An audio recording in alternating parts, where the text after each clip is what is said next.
बापू एक जगह कहा गया कि कथा क्या देती है? समय व्यर्थ लेती है, देती कुछ नहीं है। व्यवसाय क्या देती है? क्षमा करें।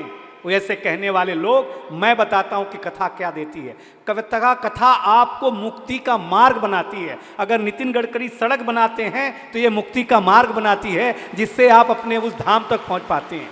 कथा क्या देती है? इस पंडाल वाले भैया को उसके घर की रोटी देती है। कथा क्या देती है? ये कैमरामैन भाइयों के घर का परिवार की रक्षा करती है। कथा क्या देती है? ये मंच जो बनाते हैं उन्हें कहीं न कहीं सेवा का भाव देती है। कथा क्या देती है? कथा चिन्मयानंद बापू के मुखार बिंद से निकल करके आपके कान के रास्ते से होते हुए आपके हृदय में बने हुए कहीं न कहीं कोई कर पतवार को ऐसे जलाती है जैसे राम का कोई बाण आकर के लग जाए, आपके हृदय के अंदर के सारे पाप धो दे। ऐसा कुछ कथा करके देती है। बापू एक दोहा आज जन्मदिन पर मैं आपके लिए लाया हूं, सुनिएगा मेरी माताओं बहनों। क्या लिखा बापू के जन्मदिन पर? इससे बेहतर दोहा कहीं मेरे पास है नहीं। बापू सुनिएगा कि जीवन हनुमत सा मिले, कोटि वर्ष हो आयु।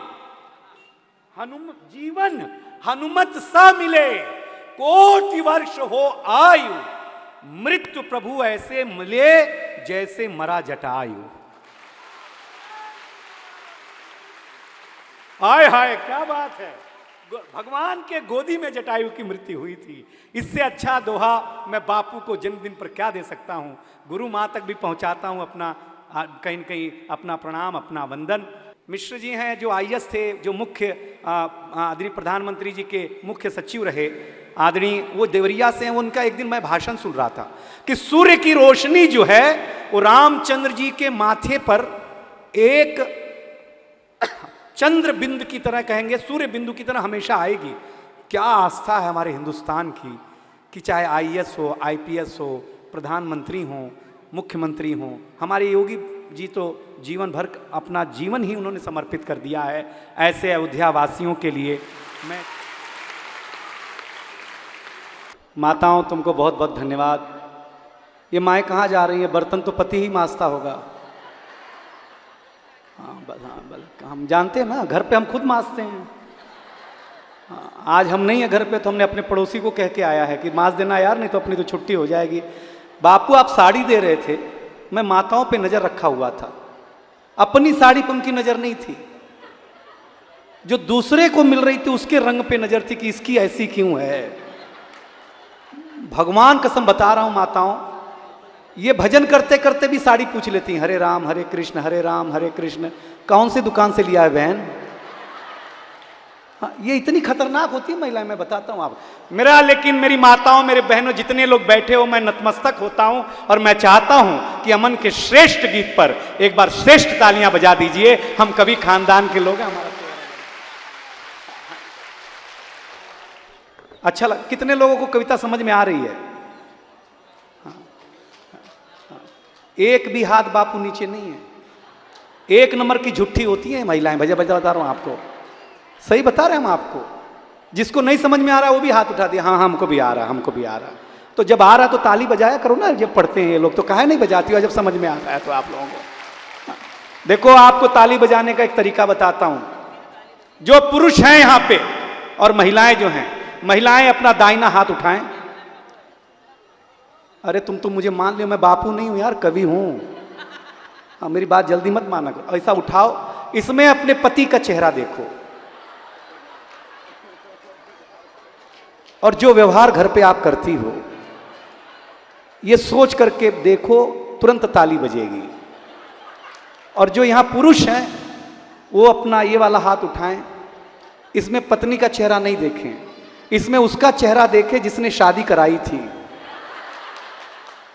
हाँ, भगवान कसम बता रहे हैं, जो ताली बजेगी वो हमें बहुत सुख देगी। बहुत अच्छा लग रहा है, पंडाल खचाखच भरा हुआ है, बहुत अच्छा राम पर सुना है। हम क्या सुनाएंगे, हम हाथ से कवि हैं, हम बहुत देर तक माताओं गंभीर नहीं रह सकते। मैं सही बताता हूं, माताएं ऐसी होती है ना भाई, लेकिन आप कथा में आती हो, एक दुनिया में मात्र चिन्मयानंद बापू जैसे संत हैं जिनको आप सुनती हैं। हाँ अच्छा, मैं बताऊं प्रोफेशन के हिसाब से, धमकी देती हैं महिलाएं। जैसे कोई व्यापारी होगा ना तो उसकी पत्नी बोलेगी कल ही शटर बंद कर दूंगी तुम्हारा, ज्यादा दिमाग मत खराब करना मेरा, सही बता रहा हूं, गलत कह रहा हूं क्या आपको? धोबी की पत्नी, ऐसा उठा के पटकूंगी ना कपड़े जैसे साफ हो जाओगे भाई साहब। हाँ, ये इनकी आदत खराब है भाई, क्या करेंगे। लेकिन आप लोग माताएं हैं तो हम संयमित हैं, सही बताते हैं। माताएं बहनें नहीं होती तो हम असंयमित हो जाते। माता सीता के चरित्र से हमने यही सीखा कि बेटा कितना भी बड़ा हो जाए लेकिन पति परमेश्वर होता है, उसका सम्मान करना सीखिए। जिसकी पत्नी कवित्री हो वो पति ये भी नहीं बोल सकता कि मैं बहरा हूं। मैं बहन से कोई भी मजाक कर लेता वो मुझे क्षमा कर देती है।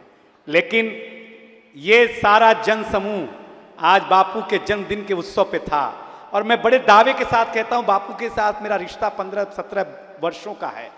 जिस मन से आज आपने हम लोगों को आशीर्वाद दिया, इस पंडाल में बैठे रहे हैं, मैं नतमस्तक होता हूं। कभी मैं आपके कोख से जन्म ले सकूं तो मेरा बेटा बनना धन्य हो जाएगा इस धरती पर आकर के। आपने वो संयम बरता है। हम कौन सी पीढ़ी है बापू? 3 हीरो इस देश के, शाहरुख खान, अजय और अक्षय कुमार, अजय देवगन गुटखा बेचते हैं। मैं उनसे पूछना चाहता हूं कि जो तुम पूड़ी खाते हो तो दिन भर में कितना पूड़ी खाते हो?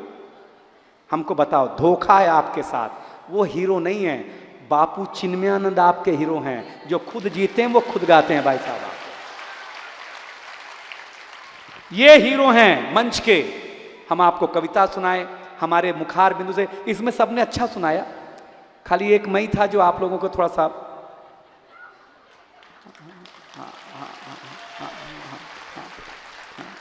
समझ गया। भगवान कसम, हम बापू बताएं, ये सुदीप भोला एक दिन बोला हम तेरे घर खाना खाने आना चाहते हैं। हमने कहा आ जाओ। हमने बीवी को कहा कविता तिवारी देश की बड़ी कवित्री, मेरा भाई सुदीप भोला घर पे खाना खाने आ रहा है, घर में कुछ है क्या? बोले कुछ नहीं है, सिर्फ दाल है। मैंने कहा वही बना दे। बोले कैसे खिलाओगे? बोले दिमाग से। ये दोनों आएंगे, हॉल में बैठेंगे, बिस्किट पानी पिएंगे, तू खाने का वक्त होगा, किचन में एक बर्तन पटकना धड़ाम। मैं पूछूंगा क्या हुआ? बोलना पुलाव गिर गया। फिर एक बर्तन पटकना धड़ाम, सलाद गिर गया, खीर गिर गई। अंत में डांटूंगा कि सब गिरा दिया कि कुछ बचा भी है, तो कहना सिर्फ दाल बची है। मैं बोलूंगा ला वही 2-2 चम्मच खिला देते हैं। ये दोनों महान कवि आए, घर में बैठे, बिस्किट पानी पिया, खाने का वक्त हुआ, किचन में एक बर्तन गिरा धड़ाम। मैंने पूछा क्या हुआ? बीवी ने कहा सत्यानाश, दाल ही गिर गई। बस राहुल गांधी के घर भी दाल गिर गई।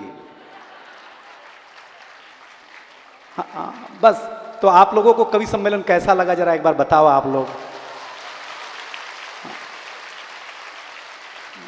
बापू देख लो, मतलब हर बार बुलाना पड़ेगा। आप लोग अयोध्या आमंत्रित हैं क्योंकि हम अयोध्या से हैं। हमारी राम धरा, सरयू की धरा, एक कविता सुनाने का मन था लेकिन अब नहीं आज सुनाऊंगा। अब बापू को अयोध्या में ही सुनाऊंगा जहां लिखी गई जिस धरा पे। लेकिन आज मन भर आया बापू आपके जन्मदिन पर। क्या बात है बापू, ईश्वर आपको यूं ही मुस्कुराता हुआ रखे, यूं ही जानते रहे। भाटिया जी आपने जो कविता की मांग की थी वो मैं भाभी के सामने ही सुना दूंगा। कहाँ है भैया? अच्छा, इतने दूर दूर बिठा के रखते हो आप। हाँ भाभी प्रणाम, एक दिन हम सुनाएंगे आपको, घर पे आकर के खाएंगे। आप लोगों को बहुत बहुत धन्यवाद, कविता को धन्यवाद, सुदीप भोला को धन्यवाद, अमन को धन्यवाद, मेरे खानदान के कहीं न कहीं मेरे दोस्त को धन्यवाद। उसने, प्रियांशु ने इतना अच्छा सुनाया। कोई भूल चूक हुई हो तो माफ कर देना और एक बार कह देना जय जय सिया। बहुत बहुत धन्यवाद।